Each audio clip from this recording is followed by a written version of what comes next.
আজকে আমরা ত্রিকোণমিতিক তিনটি স্পেশাল ম্যাথ নিয়ে আলোচনা করব এবং ওইটা শর্ট ট্রিক্স শিখবো। ওকে, একটু খেয়াল করি, এখানে আমরা তিনটা ম্যাথ লিখছি।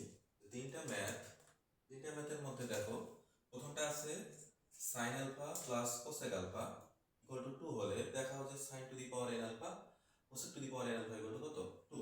সেম ভাবে tan alpha plus cot alpha equal to যদি 2 হয়, আবার এখানে হচ্ছে tan to the power n alpha cot to the power n alpha equal to কত 2। আবার এখানে বলা হচ্ছে যে cos to the power n alpha sec to the power n alpha equal to যদি 2 হয়, দেখা হচ্ছে cos to the power n alpha sec to the power n alpha equal to কত 2।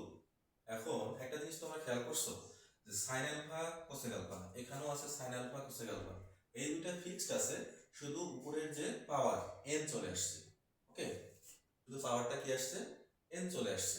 তা আমরা যদি এই টাইপের দেখি sin টু দি পাওয়ার মানে sin alpha plus cosec alpha equal to 2, sin to the power n alpha cosec to the power n alpha equal to, directly তোমরা এটা শর্ট ট্রিক্স হিসেবে মনে রাখতে পারবা যে sin to the power n alpha plus cosec to the power n alpha equal to কত 2।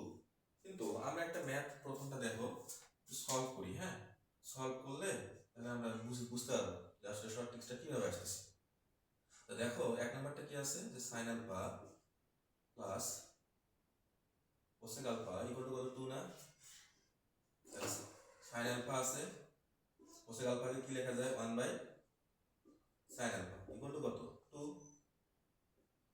লসাগু করো sin আলফা, এটা কত হবে sin square alpha plus 1 equal to কত 2, তাহলে কত আসে sin square alpha plus 1 equal to কি 2 sin আলফা, অর্থাৎ এটা এদিকে যদি আনো sin square alpha minus 2 sin alpha plus 1 equal to কত 0।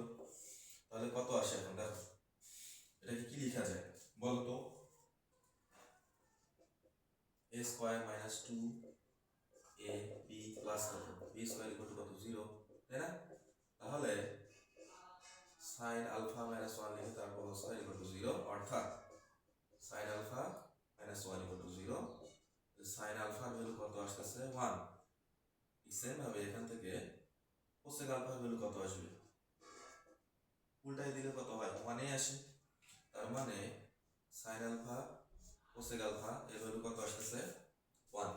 তাহলে এখন তুমি যদি এটাতে এই যে এখানে যেটা আছে sin to the power n alpha, তুমি যদি এটা লেফট হ্যান্ড সাইড নাও, তাহলে sin to the power n alpha plus cos to the power n alpha 1 লিখে তার উপর পাওয়ার n, 1 লিখে তার উপর পাওয়ার n, 1 এর উপর যতই পাওয়ার দাও না কেন কত হবে 1 ই হবে, এখানেও কত হবে 1 ই হবে, তাহলে কত আসলো 2 আসলো না। আমরা বুঝতে পারছি। তো তোমরা এই ফরম্যাটটা মনে রাখবা যে sin alpha plus cosec alpha equal to যদি 2 হয়, এই পাওয়ার যতই হোক না কেন n এর জায়গায় যদি 100 200 300 যাই থাকুক না কেন অ্যান্সার কত হবে 2 এ হবে।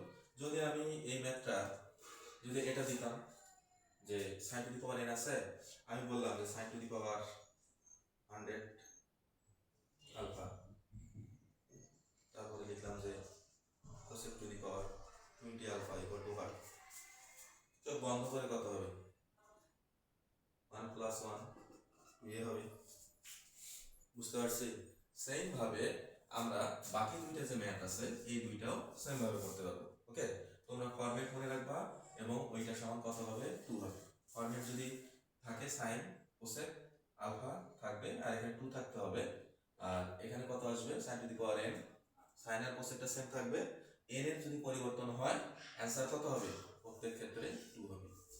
মনে থাকবে এটা? আচ্ছা, আশা করি আমরা